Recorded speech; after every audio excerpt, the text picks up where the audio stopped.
Siz qaysi burch ekaningizni bilasizmi? Lekin u haqiqatdan ham siz haqingizda ko'p narsani ayta oladimi? Ba'zi insonlar har kuni burch bashoratini o'qiydi. Ba'zilar esa buni shunchaki tasodif deb biladi. Xo'sh, haqiqat qaysi tomonda? Assalomu alaykum, qadrli tinglovchilar. Bugun sizlar bilan ko'pchilikni qiziqtirib keladigan mavzulardan biri burjlar haqida suhbatlashamiz. Burjlar haqida eshitmagan inson kam bo'lsa kerak. Aynan shu sabab ham bu mavzu doimo qiziqish uyg'otib keladi. Xo'sh, burj nima o'zi? Burj bu inson tug'ilgan vaqtda Quyosh osmonning qaysi qismida bo'lganini ifodalovchi astrologik belgi hisoblanadi. Astrologiyada yil davomida Quyosh harakatlanadigan yo'l shartli ravishda 12 qismga bo'linadi. Ana shu har bir qism burj deb ataladi. Jami 12 burj mavjud. Qo'y, buqa, egizaklar, qisqichbaqa, arslon, sumbula, tarozi, chayon, o'qotar, tog' echkisi, qovg'a va baliq. Astrologiyaga ko'ra, har bir burjning o'ziga xos xarakter xususiyatlari bor. Masalan, qo'y burji vakillari faol, jasur va tashabbuskor insonlar. Ular tez qaror qabul qiladi va oldinga intiladi. Buqa burji sabrli, ishonchli va barqaror shaxslar bilan taniladi. Egizaklar muloqotchan, qiziquvchan va tez o'rganuvchi insonlar.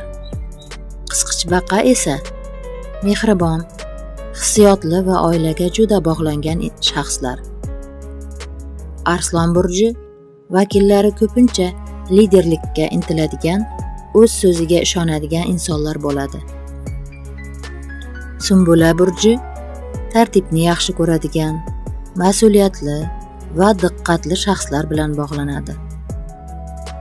Tarozi adolat, muvozanat va tinchlikni qadrlaydi. Chayon kuchli iroda, sirli tabiat va qat'iyat ramzi hisoblanadi. O'qotar erkinlikni yaxshi ko'radigan, doimiy izlanishdagi insonlar. Tog' echkisi mehnatkash, sabrli va katta maqsadlarga intiladi. Qovg'a yangilikka ochiq, mustaqil fikrlaydigan shaxslar.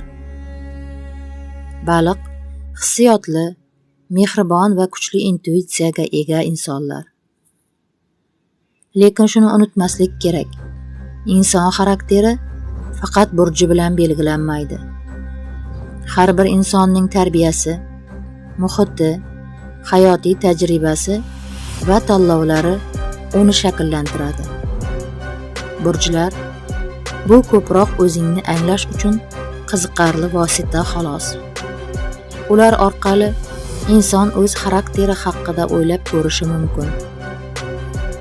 Eng muhimi, qaysi burj vakili bo'lishimizdan qat'iy nazar, yaxshi inson bo'lish.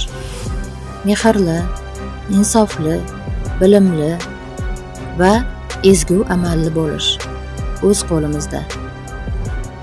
Aziz tinglovchilar, siz o'z burjingizni bilasizmi? Uning qaysi xislatlari sizga mos keladi deb o'ylaysiz? Izohlarda fikringizni qoldirishni unutmang.